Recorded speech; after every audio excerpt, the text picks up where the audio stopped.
Chapitre 16, l'abeille. L'ordre d'Allah arrive, ne le hâtez donc pas. Gloire à lui, il est au-dessus de ce qu'on lui associe. Il fait descendre, par son ordre, les anges, avec la révélation sur qui il veut parmi ses serviteurs, avertissez qu'il n'est d'autre divinité que moi. Craignez-moi donc. Il a créé les cieux et la terre avec juste raison. Il transcende ce qu'on, lui, associe. Il a créé l'homme d'une goutte de sperme, et voilà que l'homme devient un disputeur déclaré. Et les bestiaux, il les a créés pour vous, vous en retirez des vêtements chauds ainsi que d'autres profits. Et vous en mangez aussi. Ils vous paraissent beaux quand vous les ramenez, le soir, et aussi le matin quand vous les lâchez pour le pâturage. Et ils portent vos fardeaux vers un pays que vous n'atteindriez qu'avec peine. Vraiment, votre Seigneur est compatissant et miséricordieux. Et les chevaux, les mulets et les ânes pour que vous les montiez, et pour la para. Et il crée ce que vous ne savez pas. Il appartient à Allah, par sa grâce, de montrer le droit chemin car il en est qui s'en détache. Or, s'il voulait, il vous guiderait tous. C'est lui qui, du ciel, a fait descendre de l'eau qui vous sert de boisson et grâce à laquelle poussent des plantes dont vous nourrissez vos troupeaux. D'elle, il fait pousser pour vous, les cultures, les oliviers, les palmiers, les vignes et aussi toutes sortes de fruits. Voilà bien là une preuve pour des gens qui réfléchissent. Pour vous, il a assujetti la nuit et le jour, le soleil et la lune. Et à son ordre sont assujettis les étoiles. Voilà bien là des preuves pour des gens qui raisonnent. Ce qu'il a créé pour vous sur la terre a des couleurs diverses. Voilà bien là une preuve pour des gens qui se rappellent. Et c'est lui qui a assujetti la mer afin que vous en mangiez une chair fraîche, et que vous en retiriez des parures que vous portez.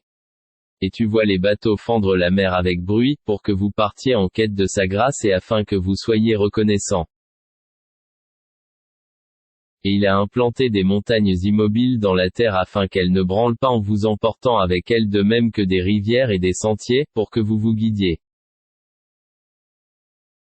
Ainsi que des points de repère. Et au moyen des étoiles, les gens se guident. Celui qui crée est-il semblable à celui qui ne crée rien? Ne vous souvenez-vous pas? Et si vous comptez les bienfaits d'Allah, vous ne saurez pas les dénombrer. Car Allah est pardonneur, et miséricordieux. Et Allah sait ce que vous cachez et ce que vous divulguez. Et ceux qu'ils invoquent en dehors d'Allah ne créent rien, et ils sont eux-mêmes créés. Ils sont morts, et non pas vivants, et ils ne savent pas quand ils seront ressuscités. Votre Dieu est un Dieu unique. Ceux qui ne croient pas en l'au-delà leur cœur ni l'unicité d'Allah, et ils sont remplis d'orgueil. Nul doute qu'Allah sait ce qu'il cache et ce qu'il divulgue. Et assurément il n'aime pas les orgueilleux. Et lorsqu'on leur dit, qu'est-ce que votre Seigneur a fait descendre? Ils disent, des légendes anciennes. Qu'ils portent donc, au jour de la résurrection, tous les fardeaux de leur propre œuvre ainsi qu'une partie des fardeaux de ceux qu'ils égarent, sans le savoir, combien est mauvais, le fardeau, qu'ils portent. Ceux qui ont vécu avant eux, certes, ont comploté, mais Allah attaqua les bases mêmes de leur bâtisse. Le toit s'écroula au-dessus d'eux et le châtiment les surprit d'où ils ne l'avaient pas pressenti. Puis, le jour de la résurrection, il les couvrira d'ignominie, et leur dira, où sont mes associés pour lesquels vous combattiez? Ceux qui ont le savoir diront, l'ignominie et le malheur tombent aujourd'hui sur les mécréants. Ceux à qui les anges ôtent la vie, alors qu'ils sont injustes envers eux-mêmes, se soumettront humiliés, et diront, nous ne faisions pas de mal. Mais, en fait, Allah sait bien ce que vous faisiez. Entrez donc par les portes de l'enfer pour y demeurer éternellement. Combien est mauvaise la demeure des orgueilleux. Et on dira à ceux qui étaient pieux, qu'a fait descendre votre Seigneur? Ils diront, un bien. Ceux qui font les bonnes œuvres auront un bien ici-bas, mais la demeure de l'au-delà est certes meilleure. Combien agréable sera la demeure des pieux. les jardins du séjour éternel, où ils entreront et sous lesquels coulent les ruisseaux. Ils auront là ce qu'ils voudront, c'est ainsi qu'Allah récompense les pieux. Ceux dont les anges reprennent l'âme, alors qu'ils sont bons, les anges leur disent, paix sur vous. Entrez au paradis, pour ce que vous faisiez. Les infidèles, attendent-ils que les anges leur viennent, ou que survienne l'ordre de ton Seigneur? Ainsi agissaient les gens avant eux. Allah ne les a pas lésés, mais ils faisaient du tort à eux-mêmes. Les méfaits qu'ils accomplissaient les atteindront, et ceux dont ils se moquaient les cernera de toutes parts. Et les associateurs dirent, si Allah avait voulu, nous n'aurions pas adoré quoi que ce soit en dehors de lui, ni nous ni nos ancêtres, et nous n'aurions rien interdit qu'il n'ait interdit lui-même. Ainsi agissaient les gens avant eux. N'incombe-t-il au messager sinon de transmettre le message en toute clarté? Nous avons envoyé dans chaque communauté un messager, pour leur dire: adorez Allah et écartez-vous du taghut. Alors Allah en guida certains, mais il y en eut qui ont été destinés à l'égarement. Parcourez donc la terre, et regardez quelle fut la fin de ceux qui traitaient, nos messagers, de menteurs. Même si tu désirais ardemment qu'ils soient guidés, sache qu'Allah ne guide pas ceux qui s'égarent. Et ils n'auront pas de secoureur. Et ils jurent par Allah en prononçant leurs serments les plus solennels, Allah ne ressuscitera pas celui qui meurt. Bien au contraire, c'est une promesse véritable, de sa part, mais la plupart des gens ne le savent pas. Il les ressuscitera, afin qu'il leur expose clairement ce en quoi ils divergeaient, et pour que ceux qui ont mécru sachent qu'ils ont été des menteurs. Quand nous voulons une chose, notre seule parole est, soit. Et, elle est. Et ceux qui, pour la cause des Allah, ont émigré après avoir subi des injustices, nous les installerons dans une situation agréable dans la vie d'ici-bas. Et le salaire de la vie dernière sera plus grand encore s'ils savaient. Eux qui ont enduré et placé leur confiance en leur Seigneur. Nous n'avons envoyé, avant toi, que des hommes auxquels nous avons fait des révélations. Demandez donc aux gens du rappel si vous ne savez pas. Nous les avons envoyés, avec des preuves évidentes et des livres saints. Et vers toi, nous avons fait descendre le Coran, pour que tu exposes clairement aux gens ce qu'on a fait descendre pour eux et afin qu'ils réfléchissent. Ceux qui complotaient des méfaits sont-ils à l'abri de ce qu'Allah les engloutisse en terre ou que leur vienne le châtiment d'où ils ne s'attendaient point? Ou bien qu'il les saisisse en pleine activité sans qu'ils puissent échapper au châtiment d'Allah? Ou bien qu'il les saisisse en plein effroi? Mais vraiment, votre Seigneur est compatissant et miséricordieux. N'ont-ils point vu que les ombres de toutes choses qu'Allah a créées s'allongent à droite et à gauche, en se prosternant devant Allah, en toute humilité? Et c'est devant Allah que se prosterne tout être vivant dans les cieux, et sur la terre, ainsi que les anges qui ne s'enflent pas d'orgueil. Ils craignent leur Seigneur, au-dessus d'eux, et font ce qui leur est commandé. Allah dit, ne prenez pas deux divinités. Il n'est qu'un Dieu unique. Donc, ne craignez que moi. C'est à lui qu'appartient ce qui est dans les cieux et sur la terre, c'est à lui que l'obéissance perpétuelle est due. Craindriez-vous donc, d'autre qu'Allah? Et tout ce que vous avez comme bienfait provient d'Allah. Puis quand le malheur vous touche, c'est lui que vous implorez à haute voix. Et une fois qu'il a dissipé votre malheur, voilà qu'une partie d'entre vous se met à donner des associés à leur Seigneur. Méconnaissant ainsi ce que nous leur avons donné. Jouissez donc, pour un temps. Bientôt vous saurez. Et ils assignent une partie, des biens, que nous leur avons attribués à, des idoles, qu'ils ne connaissent pas. Par Allah, vous serez certes interrogés sur ce que vous inventiez. Et ils assignent à Allah des filles. Gloire et pureté à lui. Et à eux-mêmes, cependant, ils assignent, ce qu'ils désirent, des fils. Et lorsqu'on annonce à l'un d'eux une fille, son visage s'assombrit et une rage profonde l'envahit. Il se cache des gens, à cause du malheur qu'on lui a annoncé.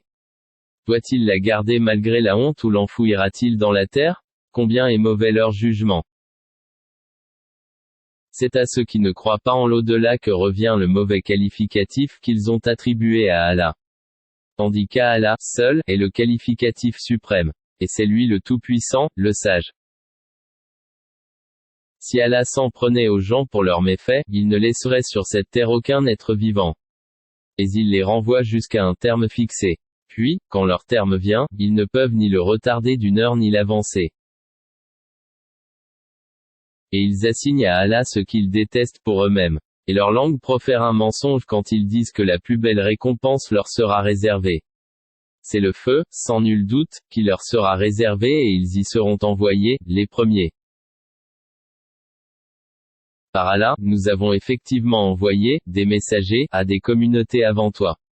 Mais le diable leur enjoliva ce qu'ils faisaient. C'est lui qui est leur allié, aujourd'hui, dans ce monde.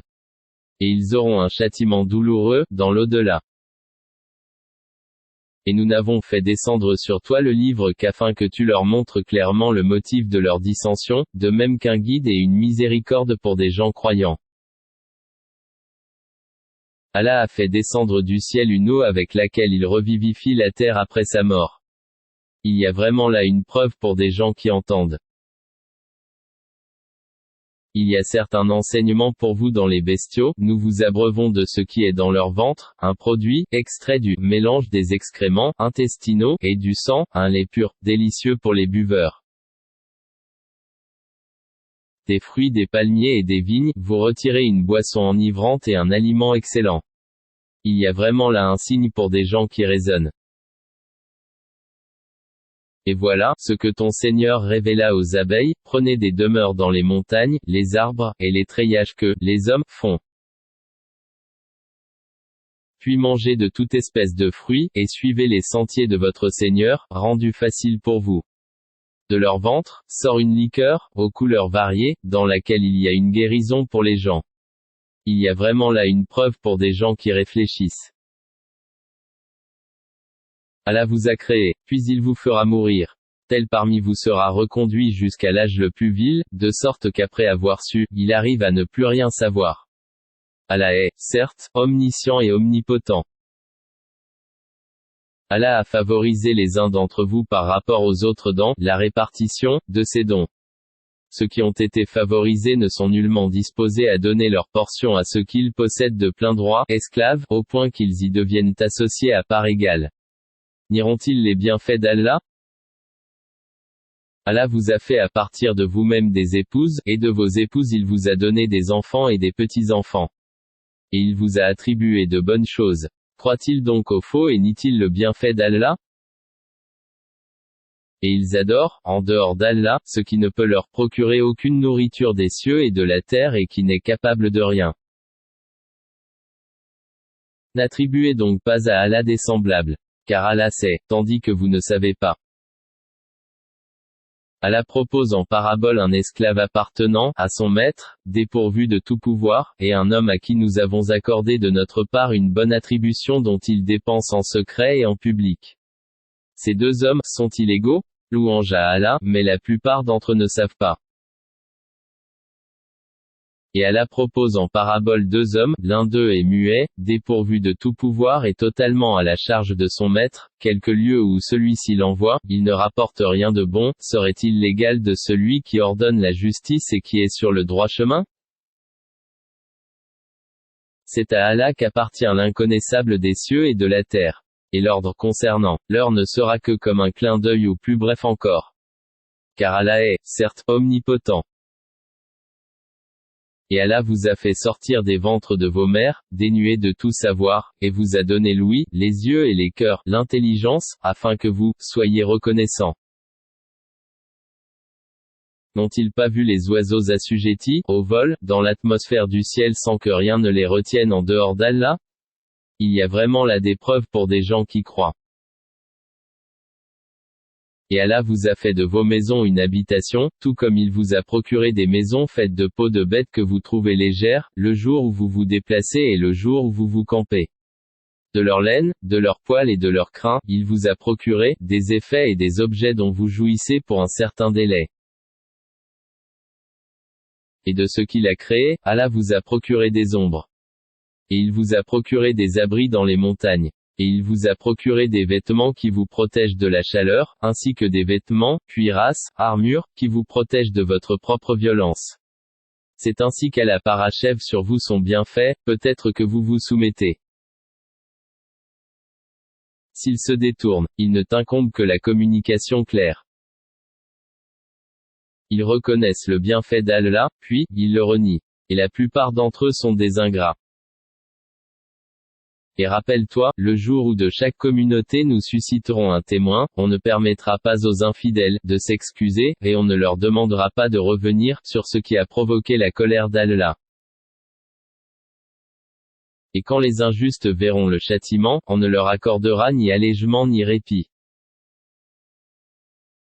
Quand les associateurs verront ceux qu'ils associaient à Allah, ils diront, ô notre Seigneur, voilà nos divinités que nous invoquions en dehors de toi. Mais, leurs associés, leur adresseront la parole, vous êtes assurément des menteurs. Ils offriront ce jour-là à Allah la soumission, et ce qu'ils avaient inventé sera perdu pour eux. Ceux qui ne croyaient pas et obstruaient le sentier d'Allah, nous leur ajouterons châtiment sur châtiment, pour la corruption qu'ils semaient, sur terre. Et le jour où dans chaque communauté, nous susciterons parmi eux-mêmes un témoin contre eux, et nous t'emmènerons, Muhammad, comme témoin contre ceux-ci. Et nous avons fait descendre sur toi le livre, comme un exposé explicite de toutes choses, ainsi qu'un guide, une grâce et une bonne annonce aux musulmans. Certes, Allah commande l'équité, la bienfaisance et l'assistance aux proches. Et il interdit la turpitude, l'acte répréhensible et la rébellion. Il vous exhorte afin que vous vous souveniez. Soyez fidèles au pacte d'Allah après l'avoir contracté et ne violez pas vos serments après les avoir solennellement prêtés et avoir pris Allah comme garant, de votre bonne foi. Vraiment Allah sait ce que vous faites. Et ne faites pas comme celle qui défaisait brin par brin sa quenouille après l'avoir solidement filée, en prenant vos serments comme un moyen pour vous tromper les uns les autres, du fait que, vous avez trouvé, une communauté plus forte et plus nombreuse que l'autre. Allah ne fait, par là, que vous éprouvez. Et, certes, il vous montrera clairement, au jour de la résurrection ce sur quoi vous vous opposiez. Si Allah avait voulu, il aurait certes fait de vous une seule communauté. Et il laisse s'égarer qui il veut et guide qui il veut. Et vous serez certes, interrogés sur ce que vous faisiez. Et ne prenez pas vos serments comme un moyen pour vous tromper les uns les autres, sinon, vos pas glisseront après avoir été fermes, et vous goûterez le malheur pour avoir barré le sentier d'Allah. Et vous subirez un châtiment terrible. Et ne vendez pas à vil prix le pacte d'Allah. Ce qui se trouve auprès d'Allah est meilleur pour vous, si vous saviez. Tout ce que vous possédez s'épuisera, tandis que ce qui est auprès d'Allah durera. Et nous récompenserons ceux qui ont été constants en fonction du meilleur de ce qu'ils faisaient. Quiconque, mâle ou femelle, fait une bonne œuvre tout en étant croyant, nous lui ferons vivre une bonne vie. Et nous les récompenserons, certes, en fonction des meilleurs de leurs actions. Lorsque tu lis le Coran, demande la protection d'Allah contre le diable banni. Il n'a aucun pouvoir sur ceux qui croient et qui placent leur confiance en leur Seigneur. Il n'a de pouvoir que sur ceux qui le prennent pour allié et qui deviennent associateurs à cause de lui. Quand nous remplaçons un verset par un autre, et Allah sait mieux ce qu'il fait descendre, ils disent, tu n'es qu'un menteur. Mais la plupart d'entre eux ne savent pas. Dis, c'est le Saint-Esprit, Gabriel, qui l'a fait descendre de la part de ton Seigneur en toute vérité, afin de raffermir la foi de ceux qui croient, ainsi qu'un guide et une bonne annonce pour les musulmans. Et nous savons parfaitement qu'ils disent, ce n'est qu'un être humain qui lui enseigne le Coran. Or, la langue de celui auquel ils font allusion est étrangère, non arabe, et celle-ci est une langue arabe bien claire. Ceux qui ne croient pas au verset d'Allah, Allah ne les guide pas. Et ils ont un châtiment douloureux. Seuls forgent le mensonge ceux qui ne croient pas au verset d'Allah, et tels sont les menteurs. Quiconque a renié Allah après avoir cru, sauf celui qui y a été contraint alors que son cœur demeure plein de la sérénité de la foi, mais ceux qui ouvrent délibérément leur cœur à la mécréance, ceux-là ont sur eux une colère d'Allah et ils ont un châtiment terrible. Il en est ainsi, parce qu'ils ont aimé la vie présente plus que l'au-delà. Et Allah, vraiment, ne guide pas les gens mécréants. Voilà ceux dont Allah a scellé les cœurs, l'ouïe, et les yeux. Ce sont eux les insouciants. Et nul doute que dans l'au-delà, ils seront les perdants. Quant à ceux qui ont émigré après avoir subi des épreuves, puis ont lutté et ont enduré, ton Seigneur après cela, est certes pardonneur et miséricordieux. Rappelle-toi, le jour où chaque âme viendra, plaidant pour elle-même, et chaque âme sera pleinement rétribuée pour ce qu'elle aura œuvré sans qu'il subisse la moindre injustice. Et Allah propose en parabole une ville, elle était en sécurité, tranquille, sa part de nourriture lui venait de partout en abondance. Puis elle se montra ingrate aux bienfaits d'Allah. Allah lui fit alors goûter la violence de la faim et de la peur, en punition, de ce qu'il faisait. En effet, un messager des leurs est venu à eux, mais ils l'ont traité de menteur. Le châtiment, donc, les saisit parce qu'ils étaient injustes. Mangez donc de ce qu'Allah vous a attribué de licite et de bon. Et soyez reconnaissants pour les bienfaits d'Allah, si c'est lui que vous adorez. Il vous a, en effet, interdit, la chair, de la bête morte, le sang, la chair de porc, et la bête sur laquelle un autre nom que celui d'Allah a été invoqué. Et quiconque en mange sous contrainte, et n'est ni rebelle ni transgresseur, alors Allah est pardonneur et miséricordieux. Et ne dites pas, conformément aux mensonges proférés par vos langues, ceci est licite, et cela est illicite, pour forger le mensonge contre Allah. Certes, ceux qui forgent le mensonge contre Allah ne réussiront pas. Ce sera pour eux une piètre jouissance, mais un douloureux châtiment les attend. Aux Juifs, nous avions interdit ce que nous t'avons déjà relaté. Nous ne leur avons fait aucun tort, mais ils se faisaient du tort à eux-mêmes. Puis ton Seigneur envers ceux qui ont commis le mal par ignorance, et se sont par la suite repentis et ont amélioré leur conduite, ton Seigneur, après cela est certes pardonneur et miséricordieux. Abraham était un guide, Oumma, parfait. Il était soumis à Allah, voué exclusivement à lui et il n'était point du nombre des associateurs. Il était reconnaissant pour ses bienfaits et Allah l'avait élu et guidé vers un droit chemin. Nous lui avons donné une belle part ici-bas. Et il sera certes dans l'au-delà du nombre des gens de bien. Puis nous t'avons révélé, suis la religion d'Abraham qui était vouée exclusivement à Allah et n'était point du nombre des associateurs. Le sabbat n'a été imposé qu'à ceux qui divergeaient à son sujet. Au jour de la résurrection, ton Seigneur jugera certainement au sujet de ce dont ils divergeaient. Par la sagesse et la bonne exhortation appelle les gens au sentier de ton Seigneur. Et discute avec eux de la meilleure façon. Car c'est ton Seigneur qui connaît le mieux celui qui s'égare de son sentier et c'est lui qui connaît le mieux ceux qui sont bien guidés. Et si vous punissez, infligez, à l'agresseur, une punition égale au tort qu'il vous a fait. Et si vous endurez, cela est certes meilleur pour les endurants. Endure, ton endurance ne viendra qu'avec l'aide d'Allah. Ne t'afflige pas pour eux. Et ne sois pas angoissé à cause de leur complot. Certes, Allah est avec ceux qui, elles, ont craint avec piété et ceux qui sont bienfaisants.